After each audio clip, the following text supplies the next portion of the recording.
Well, hey folks, how y'all doing? Welcome back, and man, in the land of grills. We're doing a grill comparison today, folks.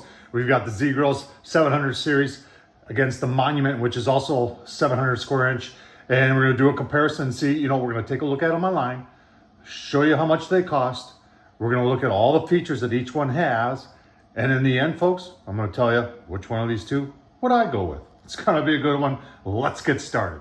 All right, so in full disclosure, both these companies have sent me this grill. I've had the Monument now for about a month, and I've had a good chance. I didn't want to do this video till I had a chance to use it a couple times, get familiar with it. Z Grills I've had for about a year and a half now. I did assemble both these. I did reviews on both these grills. I'll leave the links down below. I tell you what, let's look at them online. All right, so let's take a look at Monument first. Monument's got quite a few different grills, and I've done a review on their 6-burner gas grill, and I actually liked it. It's a very, very nice grill. And then they say, well, Tom, would you mind looking at our pellet grills too? So these are the newer ones they have, and the one we're looking at today is a 700 square inch, and it is it's 560 bucks. And let's take a look at some of the features. You can see, so here's something that's high precision temperature control PID range. So I don't know what PID range means. 180 to 475 is what they're saying is. It's got a fast clean. We're gonna take a look at all these things they got going on with this grill. 15 pounds for capacity. Let's look at the Z Grills. All right, so here's the Z Grill 700. This is called the Backyard Warrior. I've got a whole bunch of different ones, folks. This one, as you can see, the price is $549 right now, and it's coming with a cover and a grate cleaner. And there's a whole lot of features here. We're gonna go through them. You can see it's a PID, and there's all the features. But I tell you what, the best thing to do is look at them. So let's take a look at them. All right, folks, let's get started with the outside of grills. And by the way, I am going to fire both these up so we can see how those controllers actually perform side by side. And you know what, folks? If you want to support the craziness here in the land of grills, super thanks down below. We thank every one of you for watching and helping us out as much as you can. Talk about the basics on the outside here, folks. We've got, they're both comparable in size and weight. The Z Grills is just a little bit more heavier, 115 pounds without the pellet hopper full, 105 pounds there. On the Monument, as you can see, the heights are about the same. They both have hoppers, the 24-pound hopper on the Z Grills, 15-pound hopper of the Monument. The size of the inside of the cooking chamber, so we've got more of the barrel type here on the Z Grills, where we've got the bread basket design here on the Monument. They both have handles for moving around. The handle on the Monument has some hooks on it, whereas we just have a handle here, which can also act as a cord wrap here on the Z Grills. There's your pellet hopper. There's your pellet hopper. They both have stacks on them. This is the traditional pellet grill stack right here. This is adjustable for height. We've got, and this is the first time I've seen this type. It's on the Monument. It is louvered, which is, I think it's pretty cool. It's the only pellet grill I know that has that on there. So I like that from a cool standpoint. They both have like baked on enamel, casters in the front. You can see there is a difference though where the grease bucket is. The grease bucket is obviously more accessible on the Z Grills. On the Monument, it's not that big of a deal, but it is underneath there, so you do have to reach down or get down to do it. Now, as you're looking, one of the bigger differences here, and I tell you what, let me put it up and we'll take a look at it. So the Z Grills does not come with a front shelf. I believe you can get a front shelf for this grill. The Monument does come with a front shelf. Excuse me. Only I could operate it. And it is about 9 inches. I wish it was about 3 inches wider. It just seems like a really narrow one, especially with the handle down there. If you have a chicken or something on there, that unfortunately that shelf is nice, but it doesn't really do much for you. So they both have hopper cleanouts. There's the one on the Z Grills, and there's the one on the Monument. And the Monument does have a cord wrap in the back. So the finishes, they're both baked on enamel. We've got a stainless steel hood here on the Z Grills, and that's It's not one of these where it's brushed, it's polished, so it's easy to keep clean. We do have the lid here is aluminum on the Z grills. All right, let's take a look at the inside of the grill because there are some differences here between the two. All right, so on the Z grills with the barrel type design, you've got 200 square inches on your top rack. I'd love to see that come out a little bit further. And then on the bottom, you've got your 500 square inches. Depth on the inside is 19.5. Now that's an important number to remember because there's a lot of accessories out there for pellet grills and they all seem to work with 19.5. So that's an important number to remember. And we've got 27 this way. Your top rack is 8 by that 27, 28. Again, let's take a look at the Monument. All right, on the Monument, because of the bread box design, your upper rack is able to be larger, so it's more functional. And it also has multiple areas to put it. So you've got 1, 2, 3, 4, 5 positions you can put these 2 racks or 1 rack. You can take them out like that. And our dimensions going across on this grill is 24.5. Our depth on the bottom is on our bottom rack is 16, and our depth on our top rack is 13. That right there is your temp probe that goes back to your controller. On the Monument, it's up kind of high. To be honest with you, I wish it was a little lower. On the Z grills, it sits a little bit lower than the Monument, but it's more centered in the grill. Now, the Monument specifications call this shiny black paint. I believe it's a baked on enamel on your grates.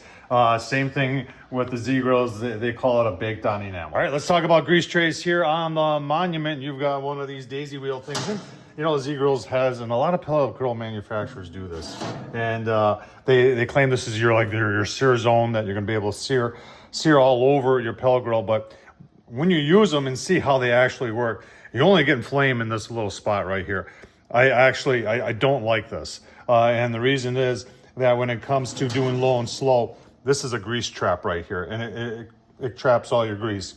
If I were to use this for low and slow, I'd take this off, remove this. I would double cover this whole thing with aluminum foil.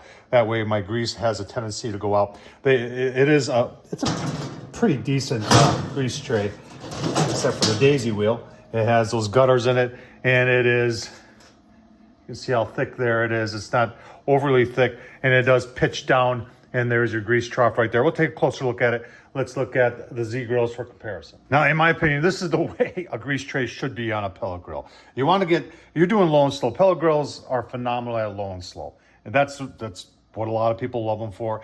You can set it at 225, you can set it at 180, and it'll do it 24 hours, and it won't skip a beat.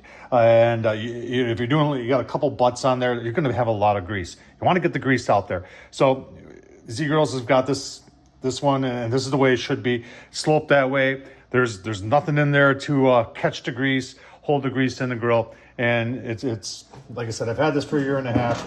I usually always cover them in aluminum foil. You can see the thickness of it there. It is pitched and it goes down to a grease trough right there. We'll take a closer look at that. So you've got your, a lot of people call these the flame tamer because it covers the flame box. And these things are notorious for warping because they do get hot. On the Z grills, they've recognized this. And like I said, I've had this one for a year and a half now. They have reinforced this. This will not warp. This is some heavy duty steel. And with these ribs right here, it will not warp. Let's take a look at the Monument. So on the Monument, they have this one right here that actually is meant to slide to the side so you can do your grilling. But it's a different type of one. It is thicker. It's not ribbed or anything. And like I said, I've only used it a couple times and it hasn't warped yet. So I actually, this design is not bad as far as when it comes to flame tamers. All right, so there's your grease trough on the Monument. The grease goes there, and then it goes straight down into the bucket, which is underneath. Let's take a look at the Z-Grill's got a little wider one, and then it goes down at an angle and out of the grill into the bucket right there. And I actually prefer this design.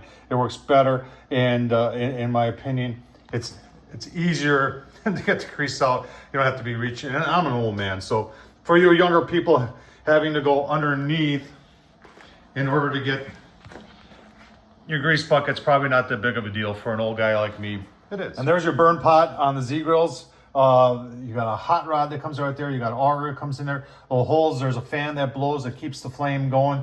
It's 3.5 inches across. Let's take a look. Right, so on the Monument, you've got same thing. It's 3.5 inches across. You got holes in there. You've got your hot rod down here. Now, what's different on this? And then, you know, some people call this kind of gimmicky. But if you're a type of person that likes to, you know, doesn't have a vacuum or something like that to clean the ash out, although you do need a vacuum occasionally because the ash does blow out of that pot on any pellet grill. I like the fact that they've got this little clean out, and this comes out just like this, obviously when it's cooled down, and then you can just dump the ash out, and then it fits right back in just like that and locks just like that, easy peasy. All right, so we haven't really talked about the controllers much because we're gonna plug them in and to show you how they work, but they're pretty similar on the outside with how high they go, having 2 Pro ports. They both have prime buttons, as you can see on the Z grills right there. Let's get them fired up. Both these grills, on most pellet grills, you start it by having it on a smoke. When you have it on a smoke cycle, it turns on that hot rod. That hot rod is timed though. It doesn't stay on the entire time. Once you get flame, and you can usually tell because this kind of the smoke, the heavy smoke goes away, then you can set it to whatever temp. And we're gonna set these both, I believe, to 350. And we're gonna do a time and see how long it takes both these grills to get to 350. Because when it comes down to it, regardless of your features on your pellet grills, it's really about the controller. That's what cooks your meat. That's what tells that what the temperature is. That's what controls the temp. And it doesn't matter how fancy it is on the outside or the inside. It's honestly all about the controller. Let's fire them up. All right, just fired them both up. Got my pucks in there, so we'll measure temperature on the inside.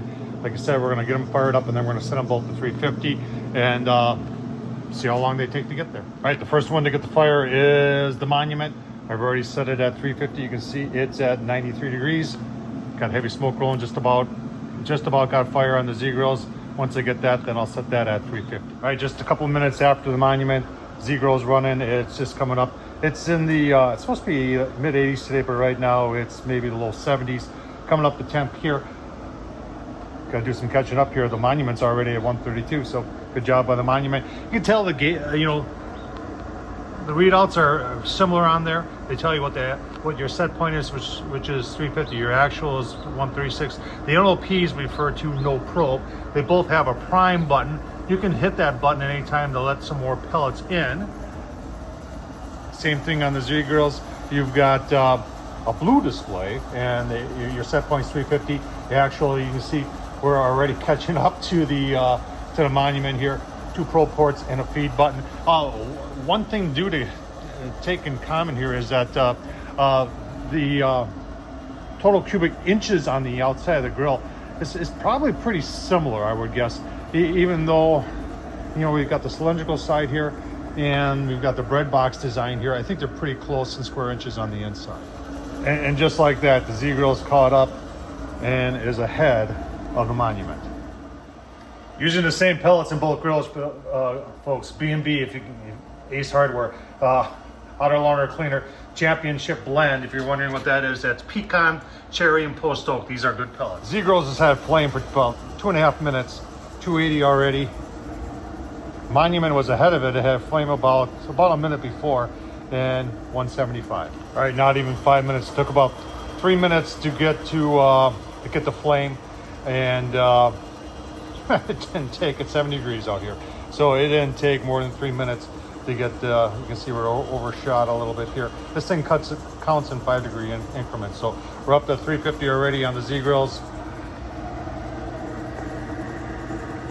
So this got the flame pretty quick on the Monument. It was a little less than 3 minutes, 2 minutes I would say, and here it is struggling. We'll see what it takes to get to 350. All right, 15 minutes later, Z grills 355. We still have yet to see 350 on the Monument. This is going on a half an hour here. And actually, yeah, let's take a look at the pucks. Z grills, top shelf, just a little shy of 350. We are almost 350 there, and a little over 350 there. We'll open up the Monument, take a look at the Monument. Monument's got 350 on the right-hand side, a little over 300 there, and a little over 300 there. So pucks on both grills are pretty accurate with what it's saying there. It's just that the Monument's taken a heck of a long time to get up to 350, whereas this grill made it in minutes. All right, so as we patiently wait for the Monument to get up to 350, it's 336 now. See, we're 345. Z grills, like I said, I've had this one for a year and a half, and I know how the controller works. The controller's dead on. The Monument I've had for a little over a month, and you know, the backstory on it is that the first time I used it, I thought it was operator error, that it took like an hour to get up to 350. Emailed them. They really didn't have a response other than to say, hey, you know, that's normal. Tried it again, emailed them again, and they said, no, talk to the engineers. The engineer says that's normal, more or less making a statement that that's normal for all pellet grills. And it's not. You can see we're finally at 340 there. I want to talk about warranties. Z-Grill's got a 3-year warranty. Now, I've never had any experience with their warranty department. Everything I've ever gotten from them has worked perfectly out of the box. I've had no issues that way. On the Monument grill, I find this, I was looking for something that said warranty on it. And hang on, let me get you in the shade here so we can both see this better. But there we go. So under support, you've got warranty, and if you click on warranty, it says recipe awards. How it works: write down your best grilling recipe, and you go down, and there's nothing about warranty, and I find that kind of strange. Let's try it again. Let's go to support and warranty. See, I clicked on warranty, and it goes to recipe awards. How it works. Huh. Give you my final thoughts. 45 minutes into it. Whatever you had on the Z-Grills has been on for a half an hour already. Still not up to temp over here on the Monument. You know, the Monument right here is proof that it's really truly all about the controller. You can build a phenomenal pellet grill, and I like a lot of the features that are in this pellet grill, but without the proper controller, or without it being programmed correctly, it might be the right controller, it just needs to be programmed differently in order to be a little bit faster getting up to temp. You know, whoever programmed this was very, very, very conservative and was afraid of, I think, overshooting, so they made it go very slowly to get up. I mean, the burn pop, the fan, everything is sized, the auger, everything is sized correctly, and the inside of that grill is no different than the inside of this grill. In fact, Tom Horsman on YouTube, keep watching, because you know what we're going to do? We're taking that out, and I'm going to replace it with a PID controller from Smoke Daddy, and then we're going to take that one and we're going to pair this bigger grill against this smaller pellet grill from Monument Grill and show you the difference, what a true PID does. So when it comes down to it, which one would I choose, folks? I've had a lot of Z grills. I always considered them kind of the underdog in the pellet grill market. They get a lot of negative press, and I just don't know why, because they make a good pellet grill. This is a good solid pellet grill, reasonably priced, PID controller. There's a lot going on for it. Check out zgrills.com, folks. Monument, I think all you got to do is improve your controller, and you've got a good pellet grill. So that's my choice. Right now, this is September of 2022. Right now, Z-Grills over Monument any day of the week. Take care, folks. Hope you enjoyed this. Leave your comments. Thumbs up. Thanks for watching.